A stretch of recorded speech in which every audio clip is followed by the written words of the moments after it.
एक इंपॉर्टेंट बात मैं आपको बता दूं, मतलब मेजोरिटी बच्चे अभी भी मतलब संघर्ष कर रहे हैं। इट्स नॉट इजी कि रोज आप 3 लेक्चर अच्छे से देख ले, फिर पढ़ ले, फिर रिवीजन कर ले, टेस्ट की तैयारी कर ले, सब कुछ कर ले। तो 70% बच्चों का कहीं ना कहीं 60% बच्चों का बैकलॉग चल रहा है। तो मैं एक चीज बताता हूं, सिंपल सी बात, फिर पढ़ाना शुरू करता हूं। ये जो बैकलॉग वाली बात है ना, इसमें जेन्युइन बच्चे मैं मान लेता हूं कि एडमिशन लेट लिया होगा, काउंसलिंग की कराई होगी, कुछ उम्मीदें रहा होगा। बड़ी सिंपल सी बात है बैकलॉग का, बड़ा सिंपल सा बात है, सुन बताता हूं। बड़ा सिंपल सा बात है कि मान लो 10 लेक्चर का बैकलॉग है,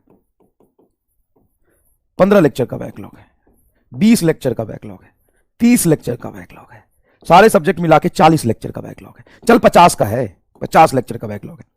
साइकोलॉजिकली समझना, तुम अपने आप को कमजोर मत समझो, चाहे तुम्हारा कितना भी बैकलॉग हो, और तुम अपने आप को सुपरमैन भी ना समझो कि मेरी इतनी बैकलॉग है और मैं 10 दिन में ना 30 बैकलॉग खत्म कर दूंगा। तुम क्या, तुम और तुम्हारे मास्टर्स मेरे से भी नहीं होगा। तुम क्या करो कि तुम रिकॉर्डेड ही जाओ। अगर तुम्हारा बैकलॉग है तो लाइव की कोई जरूरत नहीं है, अनलेस एंड अनटिल कि तुम्हें लग रहा है नहीं मैं रिकॉर्डेड लाइव ही समझ पाता हूं, तो वो कैसा लगे। मेरी बात सुन लेना ढंग से, मैं सिर्फ 2 मिनट बात कर रहा हूं, सुन ले अच्छे से। अगर तुम्हारा 10, 15, 20, 30, 40, 50, 60, 70 जितने भी बैकलॉग है, ठीक है, बैकलॉग ऐसा नहीं कि इसमें परेशान हो जाने वाली बात है कि 10 बैकलॉग कैसे होगा, 20, 40, 50 बैकलॉग कैसे होगा। दूसरी बात, अपने आपको सुपरमैन भी नहीं समझना। तुम क्या, तुम्हारे मास्टर से भी बैकलॉग क्लियर नहीं होगा। मेरी बात सुनो, पहली चीज, अगर तुम्हारा बैकलॉग है तो तुम रिकॉर्डेड ही देखो, कोई मतलब नहीं है लाइव देखने का।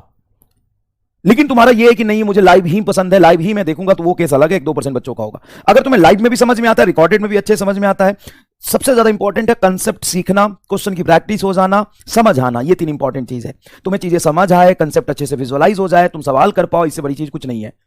लाइव रिकॉर्डेड से कोई फर्क नहीं पड़ता है। तो आप रिकॉर्डेड लेक्चर ही देखें, लाइव ना देखें। दूसरी बात, आप शेड्यूल को कुछ ऐसे बनाएं कि बैकलॉग 1 महीने में नहीं, 2 महीने में नहीं, 3 महीने में नहीं, पूरे आने वाले 5 या 6 महीने में बैकलॉग कवर करने का प्लान बनाएं। जैसे ही 5 to 6 मंथ में तुम रिकॉर्डेड देख रहे हो तो कोई दिक्कत ही नहीं है, 5 से 6 मंथ में तुम बैकलॉग क्लियर करने का प्लान बना सकते हो। अब 6 मंथ में अगर मैं 10 बैकलॉग को बांटू या 30 बैकलॉग को बांटू तो क्या फर्क पड़ता है। जिसका बैकलॉग है वो और जिसका बैकलॉग है नहीं है, उन दोनों को क्या लगभग सेम ही स्पीड से सेम ही बर्डन लेके पढ़ना है। हाँ, 6 महीने में कितने दिन होते हैं, 180 दिन। 180 दिन में कितने बैकलॉग कवर करने हैं, 30 लेक्चर का, मतलब कुछ भी नहीं। अगर मैं 50-60 लेक्चर का बैकलॉग लेके चलूं, 60 लेक्चर का बैकलॉग है साहब, और मुझे कवर करने हैं मान ले 120 दिन में, इसमें से संडे भी आएगा, कोई चीज होगी जिसमें क्लास अगर मान ले होता भी है तो थोड़ा रिलैक्स तो मिलेगा ना। 24 घंटे में 2 ही क्लास हुई ना भाई, तो 60 लेक्चर बहुत बड़ा बैकलॉग है, बहुत बड़ा बैकलॉग है। अब वो 60 लेक्चर के बैकलॉग को कवर करने के लिए मैं अगर 5 महीने लूं या 4 महीने भी लूं, 4 महीने ठीक है, 4 महीने ठीक है, अगस्त, सितंबर, अक्टूबर, नवंबर, दिसंबर, 5 महीने ले ले, 150 दिन कितने हुए भाई, 150 दिन कितना हुआ जरा बता। अगर तू आधा लेक्चर भी देख रहा है, आधा से भी कम लेक्चर देख रहा है, तो हो जाएंगे ना कवर।